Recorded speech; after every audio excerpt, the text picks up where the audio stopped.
The Saxon invasion. Britain enjoyed centuries of peace and wealth under Roman rule, thanks to its mild climate. But by the 4th century, the Roman Empire was starting to crumble. This weakness left Britain vulnerable. The Anglo-Saxons enter, Germanic tribes from what is now northern Germany and south of Denmark.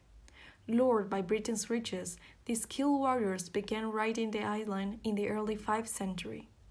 However, by 430 AD, they weren't just raiding anymore. They were settling in. By the 4th century, Britain's wealth attracted Germanic tribes, who initially raided but began settling in around AD 430. These warlike and illiterate newcomers included the Saxons, Angles, and Jutes. Our understanding of this period largely comes from the English monk Bede, whose accounts have been validated by archaeological evidence. The Jutes settled mainly in Kent and the south coast, the Angles in the east and north Midlands, and the Saxons in the area between the Jutes and Angles. This migration ultimately led to Britain being named England, the land of the Angles. The Heptarchy refers to the period in early medieval England when 7 kingdoms dominated the political landscape. These kingdoms were Northumbria, Mercia, East Anglia, Essex, Kent, Sussex, and Wessex.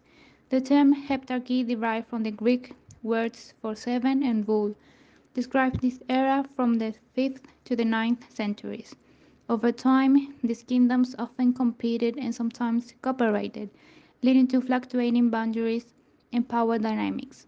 Eventually, Wessex emerged as the most powerful, leading to the unification of England under its rule. By the middle of the 7th century, the 3 largest kingdoms, those of Northumbria, Mercia, and Wessex, were the most powerful. It was not until a century later that one of these kings, King Offa of Mercia, claimed kingship of the English, due to his significant power, exemplified by his construction of a massive earth wall along the Welsh border to deter the Celts. Despite his strength, Offa did not control all of England. After his death, Mercia's power waned because the king's authority relied on the personal loyalty of his followers, which had to be reestablished by his successor. Most people at the time still prioritized personal loyalty, a belief rooted in Celtic traditions.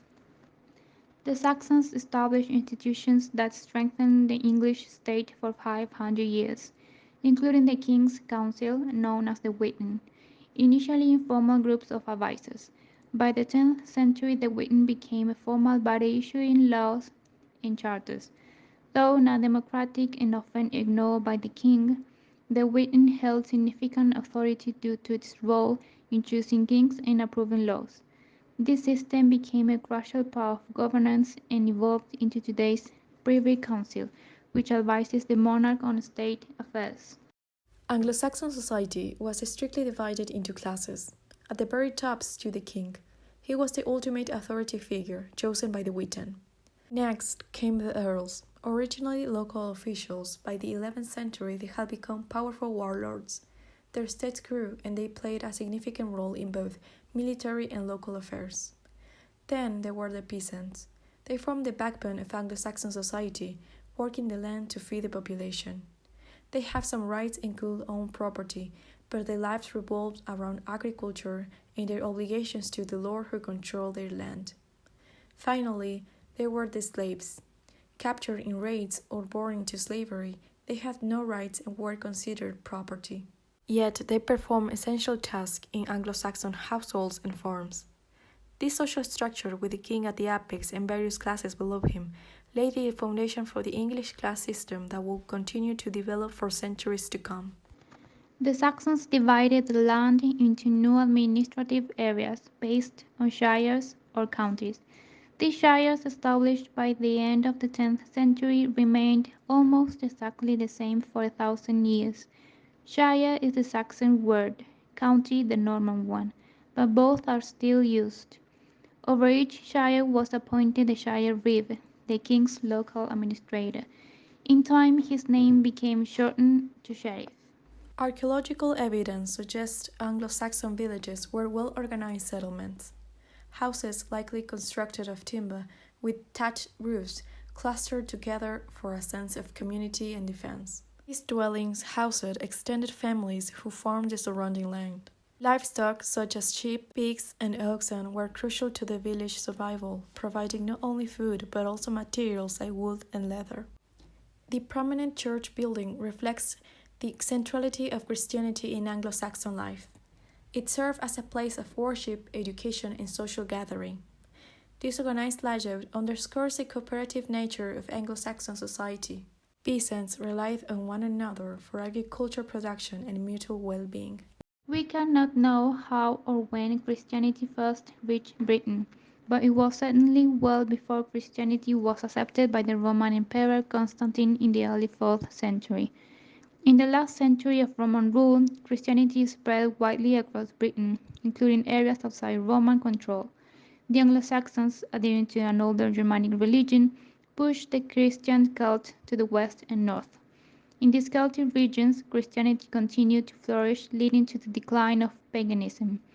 Many Welsh place names include Llan, indicating the site of a Celtic monastery around which communities developed. In 597, Pope Gregory the Great sent a monk, Augustine, to re-establish Christianity in England. He went to Canterbury, the capital of the King of Kent. He did so because the king's wife came from Europe and was already Christian. Augustine became the first Archbishop of Canterbury in 601. He was very successful. Several ruling families in England accepted Christianity, but Augustine and his group of monks made little progress with the ordinary people.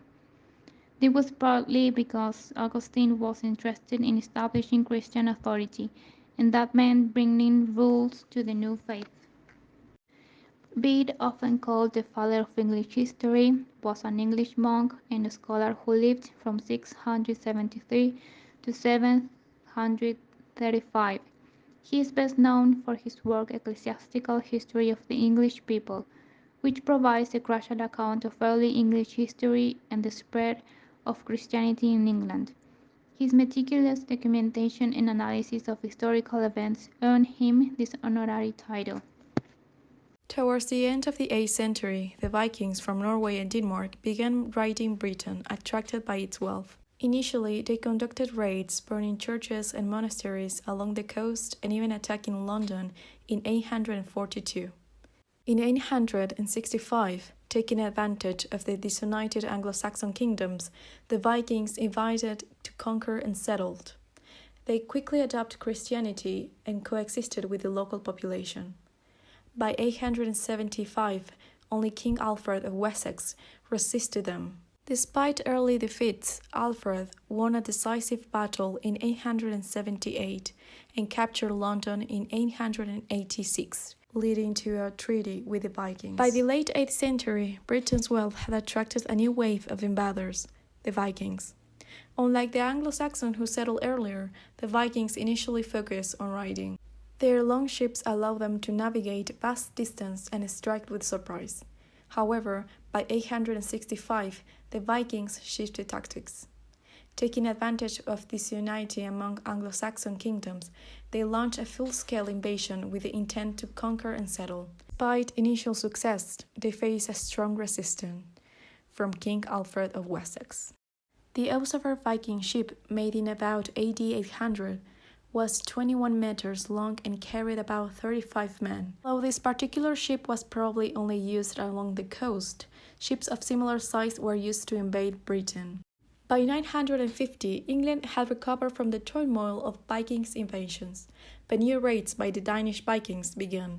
King Ethelred levied a tax called Daniel to pay off the Vikings and establish a regular tax system for funding armies. This burdened ordinary villagers the most. After Ethelred's death, Synod, a Danish Viking leader, gained control over much of England, becoming king due to fear of disorder. Upon Synod's death in 1035, his son's short reign ended in 1040. Edward, one of Ethelred's sons, was chosen by the Witan as king. Known as the Confessor, Edward focused on church building, encouraging the construction of churches across villages. He initiated the building of Westminster Abbey, a Norman structure reflecting his Norman connections. Normans, descendants of Vikings who settled in northern France, eventually conquered England. Edward the Confessor died in 1066 without a clear heir, sparking a pivotal moment in English history. Britain chose Harold Godwinson, a powerful Saxon noble, as the next king. However, Harold's claim to the throne was contested by Duke William of Normandy, who asserted that Edward had promised him the throne and that Harold had pledged allegiance to him. Facing threats from both the Danish Vikings in the north and William's invasion from the south, Harold marched his forces to confront each threat. Despite defeating the Danes, Harold's army was exhausted when William landed in England. Harold rushed south to engage William's smaller Norman army at the Battle of Hastings. Despite initial success, Harold was defeated and killed, allowing William to claim the English throne. William was crowned king in Westminster Abbey, marking the beginning of Norman rule in England.